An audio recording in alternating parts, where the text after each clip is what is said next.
The Upper Paleolithic, Part 1.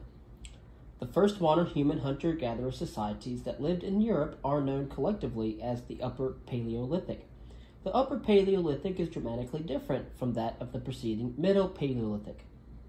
And so we must understand the first couple of readings, we must understand the Lower and Middle Paleolithic. Now we are trying to understand the Upper Paleolithic. Concerning chronology, the stone tool industries of the Upper Paleolithic show a clear pattern of change throughout time. For Western Europe, the broad chronological framework is well developed. The earliest Upper Paleolithic industry is the Aurignacian, dated between 40,000 and 26,000 years ago. Aurignacian sites are found throughout Europe, and later stage Aurignacian sites are also found in the Middle East. The characteristic tools of the Aurignacian are microliths, known as Dufour bladelets, which would have been used as elements in complex tools, and a characteristic bone point known as a split-based point. The Graftian dates to 26,000 and 23,000 years ago, and that industry is found across much of Europe. The characteristic tools of the Gravettian are small hunting points. The following period after the Aurignacian and the Gravettian is the Solutrean, which dates between 23,000 and 20,000 years ago, and the latter dates correspond to oxygen isotope stage 2 and the height of the last glacial maxima, an important event, as we shall see.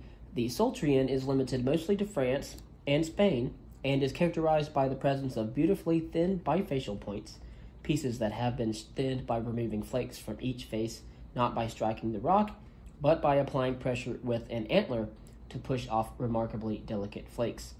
The final industry of the Upper Paleolithic is the Magdalenian, which dates to between 20,000 and 11,000 years ago. The characteristic artifacts of the Magdalenian are a very vast array of bone tools, including harpoons.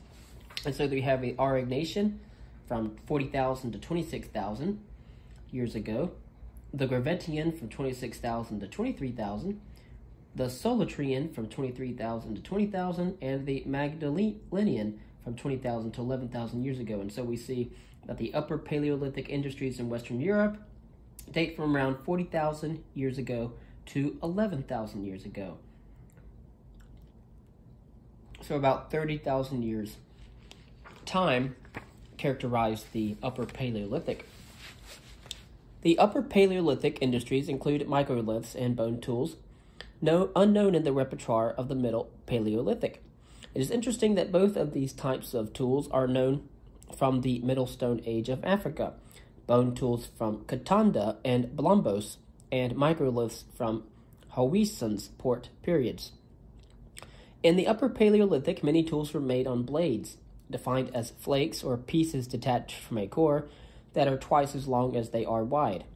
The dominant types of tools are end scrapers, which are blades that have been retouched at the end, and burins, which are flakes or blades off which a flake, known as a burin spall, has been removed along one edge. The removal of a burin spall produces a sharp, angled bit at the end of the tool, which has been likened to the burin tools used in engraving.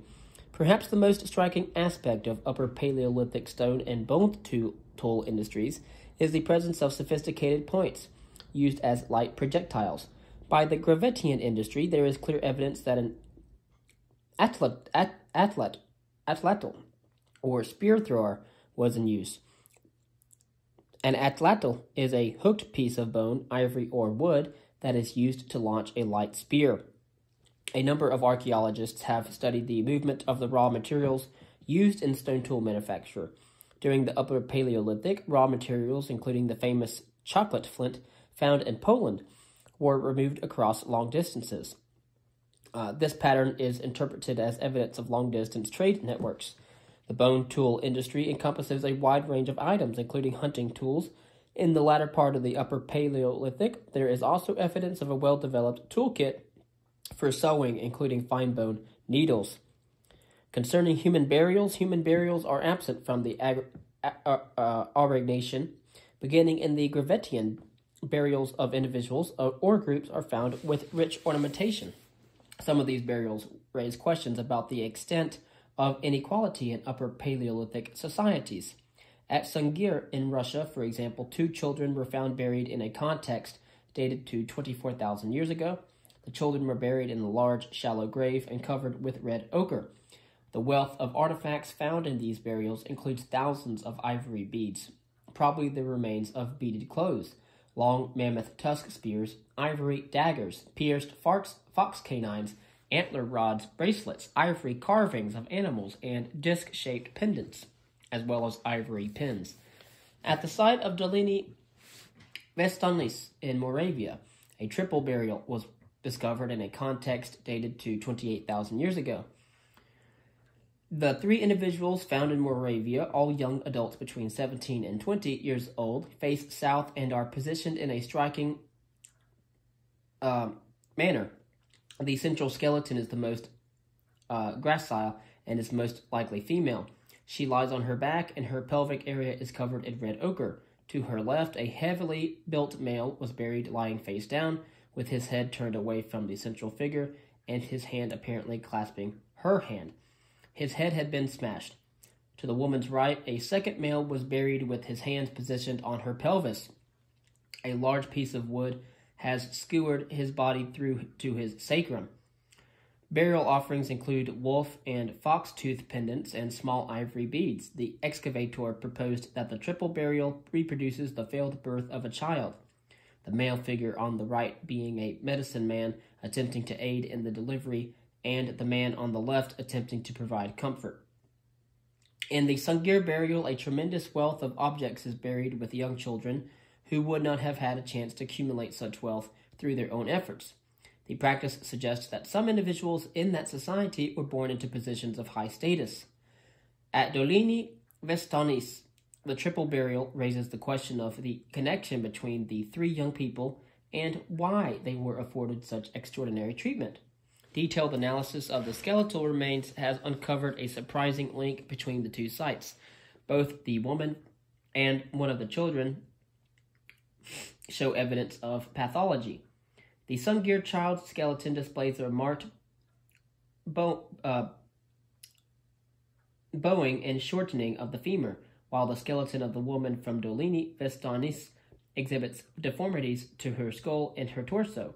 Taken together, these discoveries suggest that individuals with visible pathologies might have held a particular status in some Upper Paleolithic societies.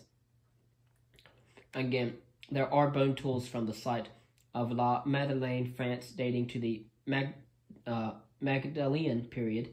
Notice that the tools include harpoons used for either hunting or fishing, as well as awls and a sewing needle. Concerning artwork, the hallmark of the Upper Paleolithic is the dramatic appearance of a wide range of art objects. This richness of the repertoire of symbolic artifacts is in sharp contrast to the almost total absence of such artifacts at Middle Paleolithic sites. Mobiliary art. The earliest Upper Paleolithic artwork is found in the Aurignacian levels of sites in southern Germany, dated between 40,000 and 36,000 years ago. The most spectacular discovery is a representation of a lion-headed man found at the site of Hohenstein. What is particularly striking about this piece of artwork is that it is a depiction not simply of the world as it is, but of the world of imagination. Similar carvings of animals and human figures are found at Vogelherd and Geisinkloster, also located in southern Germany. The recent excavations at the neighboring site of Hohlefels have produced one of the most intriguing pieces of mobiliary art from the early Aurignacian. This early complete figure of a woman is less than 10 centimeters high. The figure lacks a head, but there is a ring above the shoulders that has been polished, suggesting that the figure may have been suspended as a pendant. The figure has large breasts, and although the carving is quite crude, the genitals are depicted in graphic detail, as are the 5 fingers on each hand. The entire surface of the figure is covered with patterns of lines reminiscent of patterns found on animal figures from neighboring sites. The legs are short and pointed, The figure was found in several fragments at the base of over 1 meter of deposits dating to the Aurignacian that were in the process of a meticulous excavation. A large suit of radiocarbon dates from this level produced a range of dates, but the most likely age for this figure is between 40,000 and 35,000 years ago. Portable art objects, such as those from Vogelherd and Hohenstein, are found throughout the Upper Paleolithic. Gravettian period objects that have become known as Venus figurines are found in sites across Europe. The Venus figurines vary from a highly abstract to a more detailed representation of the female body. The faces are rarely depicted in any detail, and in many cases are simply blank. The feet are always absent, and in some cases have been deliberately broken off.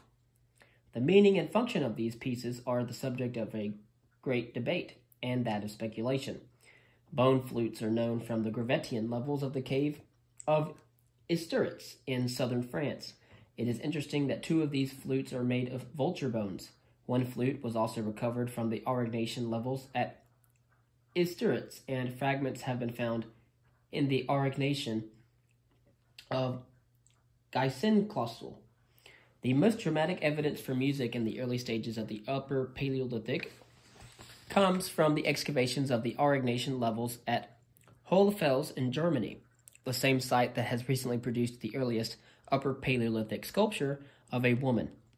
Like the Isturitz flutes, the flute from Hohlfels shows that it was produced from the radius of a large vulture. With a wingspan of over 2 meters, vultures have large hollow bones well suited for making flutes. The flute has 5 holes, and 2 V-shaped notches have been carved into one end, evidently to serve as the mouthpiece. There are thin markings around each of the holes, clearly to indicate where they were to be placed. The meticulous excavation procedures assure that the context of the flute at the base of the aggregation sequence is secure. Some of the Upper Paleolithic mobile art is carved onto tools. Particularly notable are Magdalenian with fine engravings. Some pieces are decorated not only with depictions of animals, but also with arrays of dots and lines. Alexander Marshak has argued that these pieces were lunar calendars, while detailed analyses carried out by Francesco di Arrico do not support the identification of these pieces as lunar calendars. They do, however, support the idea that the incisions were not simply decorative. De Arrico concludes that the marks were used to store information, but does not speculate as to what that information might have been. Before moving on to cave art next, I do want to talk about the flutes. The well-preserved flute found in the aggregation levels of Hohlfels. The boxes provide, in the picture photograph, provide detailed views of the marks left when shaping the flute and the finger holes. There are 2 parallel lines, and these markings might have been used to determine the placement of the finger holes. So we see that there's 4 different holes in the vulture bone, and at one end is the mouthpiece. Concerning the Venus figurines, Venus figurine dating to the Gravettian period from the site of Dolini Vestanus. The schematic representation of the face, large breasts, and hips, and the absence of feet are features found on many Venus figurines. The height of this particular one is 11 centimeters, and so we have a big waistline, no feet, extremely large breasts, a face, but with no particular features.